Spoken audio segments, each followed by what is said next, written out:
Hello and welcome to today's Itsy Bitsy tutorial on anime skin. Character that we'll be working with today is from my next comic book series called At TTU and is also set on my planet of Eotera. If you would like to follow along today, go to my Patreon and join the Space Cadet tier or follow the link to my Gumroad to get my brush pack. Also keep in mind that I work exclusively in Clip Studio Paint. Alright, let's get into it. The first thing you want to do when your character is all inked and ready to go is make flat color layers for each of your items. The skin, the shirt, the hair, etc. As you can see here, the skin layer is sitting above the hair layer, and I actually made the hair layer cover the entire character because it's just easier that way. The next part gets a little bit tricky. You can make a separate layer on top of your color layer and set it to clipping, and that will make it communicate with only the layer below it, which is a great way to do fun big shadows or add in effects and colors like that. But for working directly on the skin and giving it depth, I typically just create a layer mask directly on the flat color layer. To do that, grab the magic wand and make sure it's referring to editing layer only. From there, it is as simple as clicking outside of your flat color layer. If you need to add something to your selection, hold down Shift and click on that as well. When you're finally ready to make the mask, left click on the flat color layer and click Mask outside of selection or inside of selection, depending on if you have chosen the flat colors or clicked on the empty space of the background. And now you've done it! You're free! Free from the confines of mistakes. All the stuff you do will be stuck to the same layer you are working on. Yeah, it's good stuff. Anyways, next thing you want to do is grab the skin color and put it into both of your little color doodads. This will make it easier to reference the skin color while you try and choose a slightly darker, slightly redder color. If you are using my brush pack, you want to mainly focus on going diagonally downwards from where you started. If you are not using my brush tools, I recommend creating a new layer on top, clipping it, and setting it to multiply. And if you're a super amazing person and are following along with my brushes, make sure to stick around with these airbrush tools right here. We're going to be using those a lot. Now, the difference between drop shadows and shading. As you see, this right here would have a hard shadow, which would be the drop shadow, and then just on the side of the arm would have a more soft shading texture to it. So when I say shading, I'm referring to the roundness of the character, and when I say shadow, I'm referring to the drop shadows cast by the lighting of the room. Now grab my soft detail airbrush mix, okay? And if you're working on the multiply layer, just grab an airbrush from the stock Clip Studio Paint palette. What we want to do now is ever so gently lay down some of that roundness to the skin, where it'll be tucking in and underneath the character. Don't go too crazy, just some initial guidelines. A good tip for starting off is hitting all those places that would definitely have some shadows on them. So you're adding just a little bit of shading to the areas that would have cast shadows. This initial step will really help your eyes see where there needs to be a lot more depth and a lot more darkness later on. Another good rule of thumb is that there is always more at the joints. There's more red, there's more shading, there's just more stuff going on at the joints. An example of what not to do is make the arms look like cylinders. They're not made of metal, they're not perfectly round. They squish. The next good thing to note is to know where your light is. So the lighter bits of the skin and the parts that don't have any shading at all and will actually probably have a highlight or something like that on them later. Also, if you find you've made a mistake, no worries. Grab a soft airbrush that doesn't have a blending feature and just go over it with the normal skin color. Or if you're on the multiply layer, grab the transparent color and use your airbrush to fix it that way.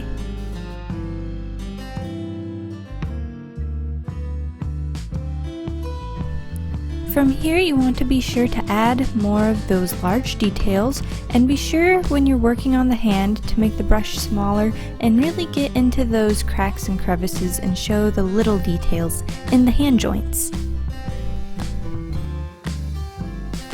Next, we want to add in a large shadow around the hip joints, but remember what I said about there being light coming in from that window? So you still want to add a little bit there because the leg is still rounding, but be sure to leave that edge by the window softer and lighter. And as we come down the side of the leg here, the shadows will become heavier and darker, as well as giving more emphasis to the knee joint. Like I said before, there's always more at the joints.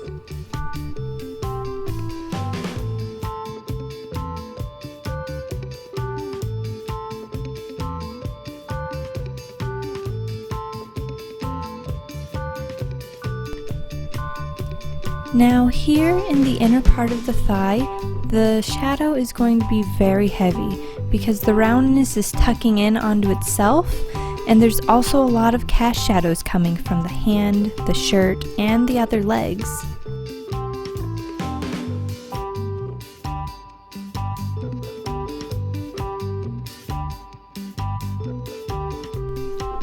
Next, we want to go in and reinforce the shadows.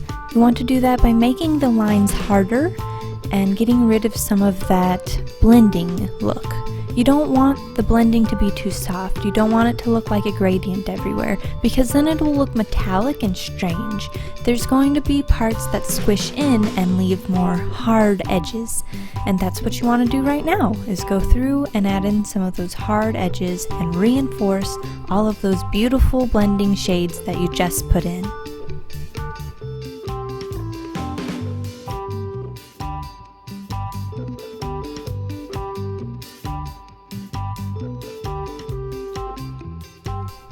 Now it's time to switch up our color.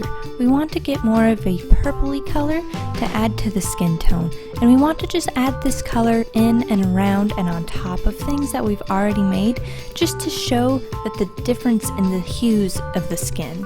I don't know if you've looked at your arm recently, but most of us can see that bloodline going through it, and it's definitely blue. So adding that purple into it makes the shadows deeper and really makes the skin look alive. And without it, it just kind of looks weird. So, yeah.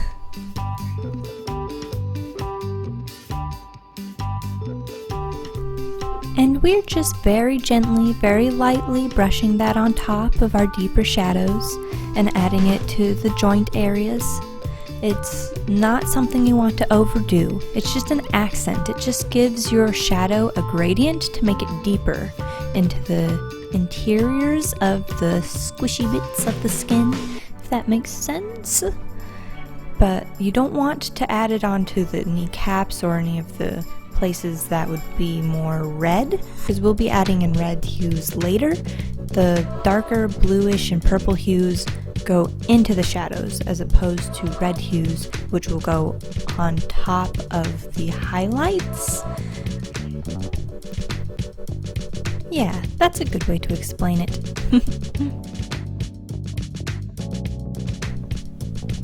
Now, when you pick out your red color, you really don't want it to be fire engine red. You want to make sure that the red is a nice, soft, pinkish reddish hue that accents the color of the skin. Now, if you're doing a darker skin tone, you'll probably want a darker, deeper red, because it would look weird to have like a pretty pastel pink on a deeper skin tone. So you just want to play with the color, give it a few tests, and find something that's just soft enough, but still gives it that pop of that blush that you find around major joints and kind of around the highlights as well. Now that you have your color picked out, grab an airbrush and make it nice and big. We want to just really softly add that in there, like almost like a soft gradient that's just coming down and out of the joints and rounding out the piece, and just it really makes it look plump and juicy. But you see how you add some to the knees and to the sides of the hips, and we'll do the same thing when we go back up to the arms and work on the elbows and the finger joints. Each finger knuckle should have a little tiny blushy bit on it that'll make it really pop out of the skin and give it that anime illustration look that we're going for today.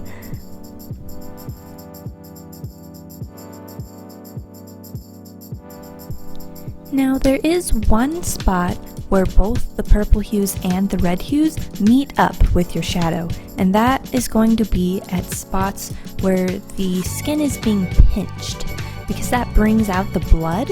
So wear your socks or thigh highs or anything like a choker necklace that would be pinching the skin. You'll have a harder line that has some of the purple hues and the red hues in it to really show the indentation of the skin in that area.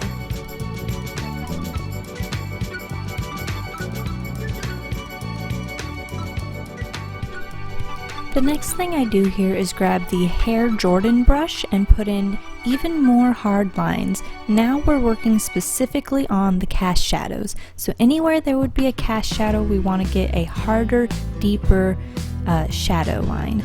And the Hair Jordan is a brush that I purchased and modified, and it really is a cool texture in that it kind of like overlays in a way that I kind of played around with for a while to make it kind of perfect. There's one that is for shadows and one that is for highlights, so I kind of made one mix darker and one mix lighter.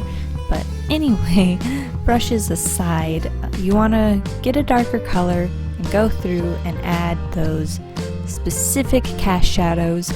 There's going to be some from the hand, the shirt, the thigh that's overlapping onto the other leg. Now you want to just add in those highlights, the little dots that are kind of on the skin that add like these little flecks of light that are shining off of the squishy parts.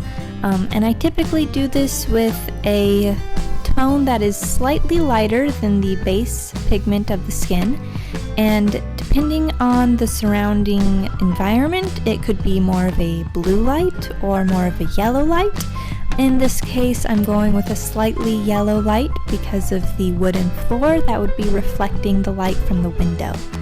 Now, you want to add soft airbrush highlights to the rounder areas, and then add in those little spot highlights that make it look kind of juicy and super squishy. So after you're done with the big highlight airbrush and the small spots of light, you want to go in and give some rim lighting. It's just on the edges. Even if there's some shadow there, don't be afraid to just go in and give it a thin curvature of some really bright rim lighting, and it'll really make your character pop and make them seem 3D and just make them look super round and squishy, which is perfect for what we're going for. Next, I'm just going to do everything we already did to the rest of the body, and I'm going to speed it up, and I will see you at the end for some final thoughts. Enjoy!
And she's all done. You can see that she looks super illustrative, super clean and smooth. And all in all, you can break this down into 5 easy steps. You have the initial shading with just a flat color. Then you've got the refining point where you would go in and make those big shadows smoother and blend them in. And then you would put in the purple, the red, and then the highlights. And that's really only 5 steps, which are super quick and simple. And you can download my brushes on Gumroad and follow along and make beautiful anime skin. Thanks for watching, and I'll see you next time. Stay strange!